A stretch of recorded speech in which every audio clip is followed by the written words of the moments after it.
Seperti apa serunya film ini? Langsung saja nikmati ceritanya.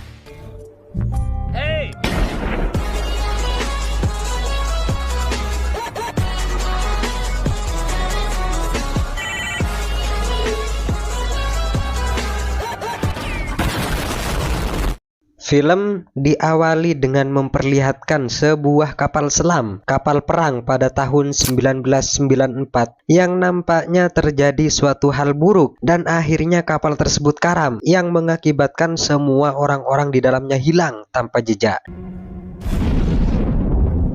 Kembali pada hari ini, masa sekarang, ada dua penyelam pemandu wisata snorkeling bernama Noah dan Levi. Jika tidak ada pengunjung untuk melakukan penyelaman, kebiasaan mereka memang menyusuri bawah lautan dan berharap mereka menemukan sesuatu yang istimewa di Laut Mariana.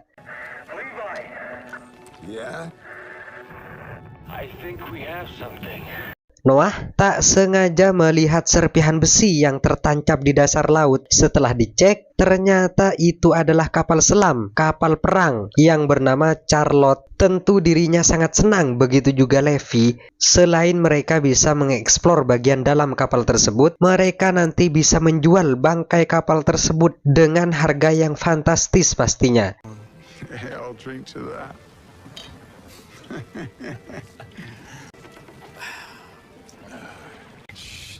Still gonna voicemail.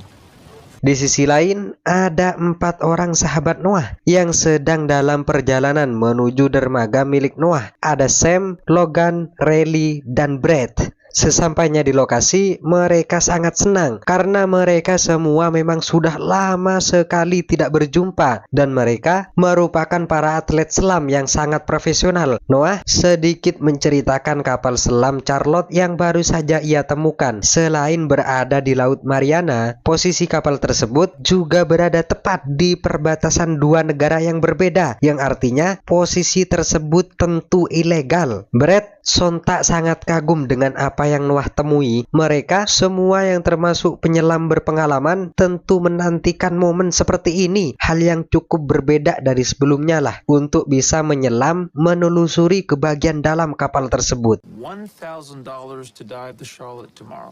Brett. 10,000. What the fuck? But we don't want your money.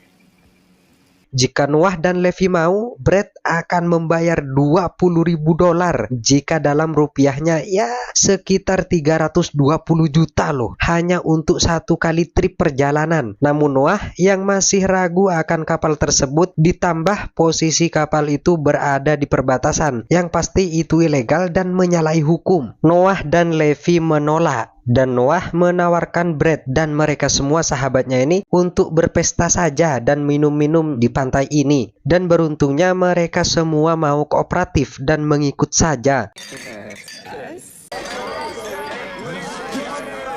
Di malam harinya, setelah pesta digelar dan mereka semua berbahagia ria, namun seketika mati listrik akibat genset yang mereka gunakan kehabisan bensin. Dan rupanya Levi belum pernah membayar tagihan listrik hingga menumpuk mencapai $36.000. Dan Levi sengaja tidak memberitahu Noah karena ia menjadikan kapal mereka sebagai jaminannya. Mau tak mau, Noah menawarkan kembali trip menyelam ke dalam kapal Charlotte agar bisa membayar tagihan listrik yang begitu banyak. Noah memberikan penawaran sekitar $50.000 untuk Brett seorang. Entah sekaya apa Brett ini, ia dengan senang dan kegirangan langsung setuju dengan hal itu. Namun ia meminta semua sahabatnya juga harus ikut bersamanya. $50.000 untuk satu orang nampaknya tak sebanding.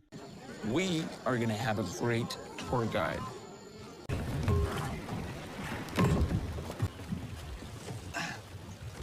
Good morning, sailors.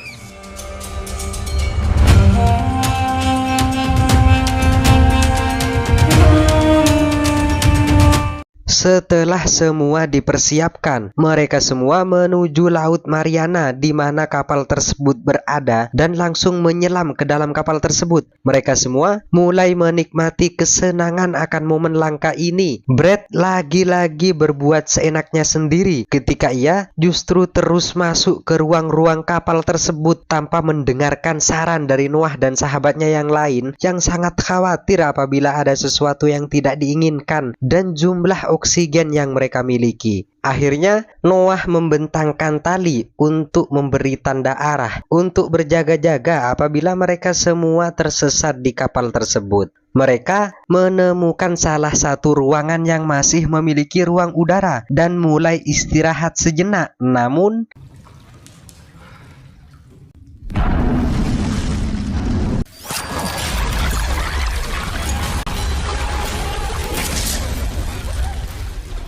ada sesuatu yang membuat tali arah putus. Noah beranggapan itu mungkin lumba-lumba atau sejenisnya, merasa ada sesuatu yang mulai tidak beres. Mereka memilih untuk kembali ke permukaan dengan mengikuti arahan Noah yang sedikit mengingat akan arah permukaan. Rayleigh yang merasa mereka semua tersesat dan ketakutan jika harus terjebak di dalam kapal ini seketika melaju ke arah sinar matahari dan mencoba membuka paksa sebuah pintu besi. Bukan jalan keluar yang mereka temui, justru oksigen Rayleigh harus banyak terkuras, tersisa 15% akibat pernapasan yang tidak stabil. I have under 15%. Yang mereka perlukan hanya naik 2 tingkat lagi dari posisi mereka saat ini agar bisa mencapai pintu keluar. Ketika mereka sudah sampai di tingkat yang pertama, Noah menyuruh Logan untuk naik terlebih dahulu. Bukannya bergegas naik, Logan justru ngomong basa-basi yang tidak penting sehingga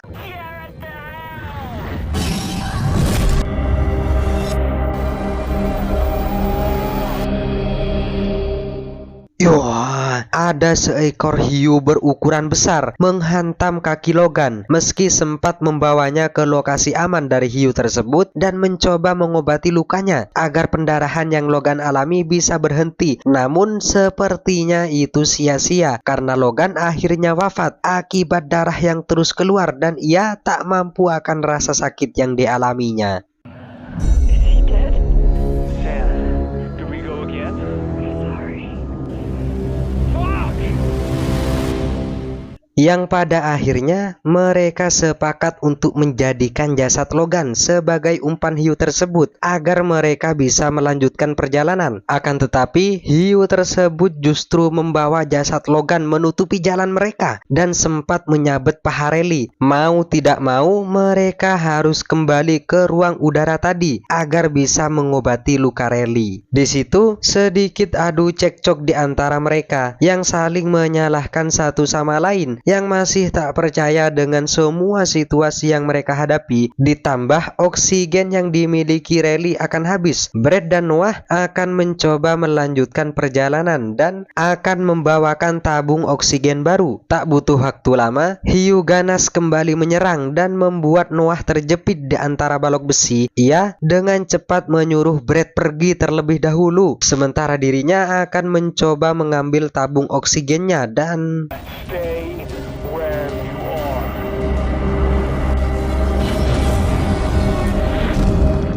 Noah mencoba mengambil oksigen dari mayat Logan dan beruntungnya masih bisa digunakan dengan baik dan kembali ke posisi Rayleigh dan Sam. Ia meminta maaf tidak bisa membawakan tabung oksigen untuknya. Alhasil mereka berdua harus diam-diam menyelinap membawa Rayleigh berpindah dari satu ruangan ke ruangan lain. Di sisi lain, Brad yang berhasil menemukan jalan keluar sedang menuju kapal Noah dan meminta bantuan kepada Levi. Ia banyak membicarakan hal-hal mengerikan yang mereka alami, bukan cepat-cepat menaiki kapal yang sudah pasti lebih aman. Pandangan cerah, harapan indah, kehidupan bahagia tampak di dalam hatinya, tetapi akhirnya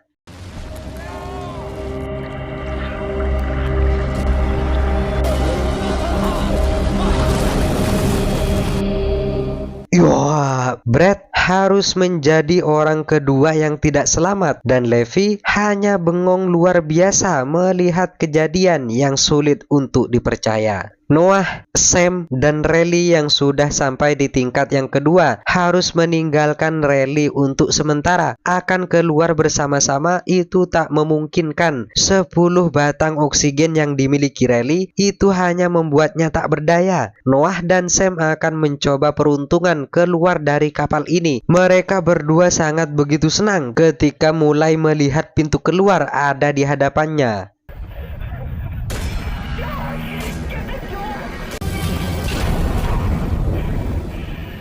Alih-alih mengambil tabung oksigen sampai ke permukaan saja belum. Mereka berdua harus kembali menjemput Riley dan mencoba menjebak hiu tersebut ke dalam ruangan lain. Mengingat semua pintu keluar sudah dihuni. Hal ini harus mereka jalani meski harus dengan oksigen Riley yang sangat-sangat sedikit. Sam, open the door.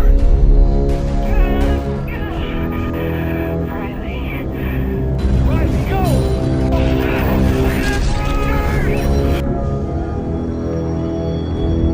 Noah sempat tak sadarkan diri akibat hantaman hiu, dan Riley satu-satunya orang yang hampir meraih permukaan. Namun Sam justru memberhentikannya dan mengajaknya berbicara hanya untuk menjaga ketenangan agar oksigen Riley tetap cukup. Namun bodohnya, We have to go slow, Noah.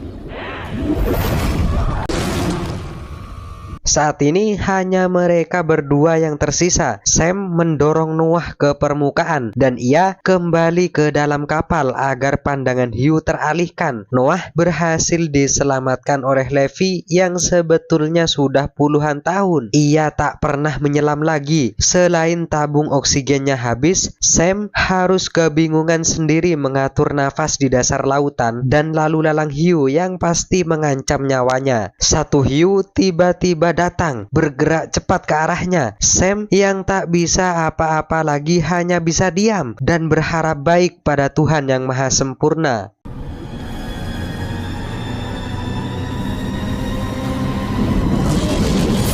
Ya, dari sekian banyak orang, Sam yang hanya mampu membunuh salah satu hiu. Hiu lainnya masih ada, masih banyak. Ia langsung bergegas kembali ke permukaan dan justru dirinya sudah diincar hiu dari kejauhan. Levi yang datang akan menolong seketika mendekati hiu tersebut.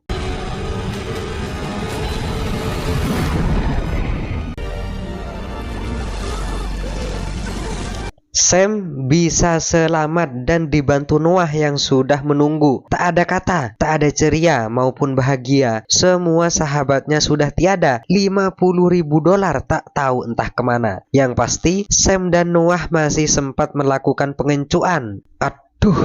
Dan menghasilkan satu anak. Si anak sedang ikut berlayar, diam, tak ada satu bahasa yang keluar, melihat keadaan lautan, menghirup udara segar, dan bermimpi menjadi Jack Sparrow.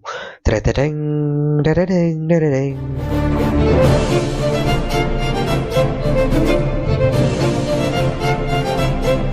Khatam. Pesan yang bisa diambil dari film ini adalah: jika engkau memiliki banyak duit, banyak uang, jangan sampai sikap buruk menguasai diri. Bukan hanya manusia yang tidak suka, setan pun kebingungan menguji orang ini. Terima kasih dan sukses bersama. Subscribe guys. Terima kasih kepada kalian semua.